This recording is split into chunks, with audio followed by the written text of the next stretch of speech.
Israel ইরানে গত বৃহস্পতিবার দিবাগত রাতে হামলা শুরুর পর থেকে এখনও সংঘাত চলছে। টানা কয়েকদিনের সংঘাত, হামলা ও পাল্টা হামলায় বিপর্যস্ত ইরান ও ইসরায়েল।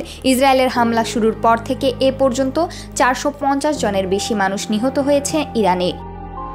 এদিকে সামাজিক যোগাযোগ মাধ্যম ট্রুথ সোশ্যালে একের পর এক পোস্টে ইরানকে কড়া বার্তা দিয়ে যাচ্ছেন যুক্তরাষ্ট্রের প্রেসিডেন্ট ডোনাল্ড ট্রাম্প। এমনই একটি পোস্টে তিনি ইরানের নিঃশর্ত আত্মসমর্পণ দাবি করলেন। মঙ্গলবার 17 জুন ট্রুথ সোশ্যালে পোস্টে ট্রাম্প লিখেছেন, আমরা জানি ইরানের সর্বোচ্চ নেতা আয়াতুল্লাহ আলী খামেনি কোথায় লুকিয়ে আছেন। তাকে হত্যার নিশানা করা খুব সহজ, কিন্তু তিনি সেখানে নিরাপদ। আমরা তাকে মারব না, অন্তত এখন নয়। এই কারণে সংঘাত আরও খারাপ পরিস্থিতির দিকে যাওয়ার আশঙ্কা করা হচ্ছে। খামেনির বিষয়ে প্রেসিডেন্ট ডোনাল্ড ট্রাম্পের বার্তার পর এবার নিজেই মুখ খুলেছেন খামেনি।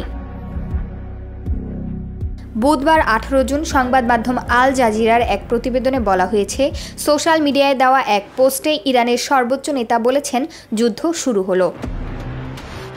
সংবাদ মাধ্যমটি বলছে, মার্কিন প্রেসিডেন্ট ডোনাল্ড ট্রাম্প তার বিরুদ্ধে হত্যার হুমকি দেওয়ার পর প্রথমবারের মতো প্রতিক্রিয়া জানিয়েছেন ইরানের সর্বোচ্চ নেতা আয়াতুল্লাহ আলী খামেনি। তিনি মঙ্গলবার সামাজিক যোগাযোগ মাধ্যম এক্সে একটি বার্তায় লিখেছেন, মর্যাদাবান হায়দারের নামে যুদ্ধ শুরু হলো।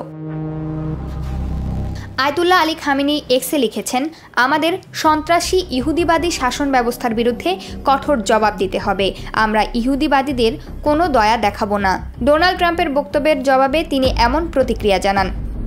প্রেসিডেন্ট ট্রাম্প বলেছিলেন, খামেনিকে চাইলেই হত্যা করতে পারি, কিন্তু আমরা চাই না বেসামরিক নাগরিক বা আমেরিকান সৈন্যদের উপর ক্ষেপণাস্ত্র নিক্ষেপ করা হোক। আমাদের ধৈর্য ক্রমশ হ্রাস পাচ্ছে। এর কিছুক্ষণ আগে দেওয়া আরেক পোস্টে তিনি বলেছিলেন, ইরানের আকাশসীমা আমাদের নিয়ন্ত্রণে।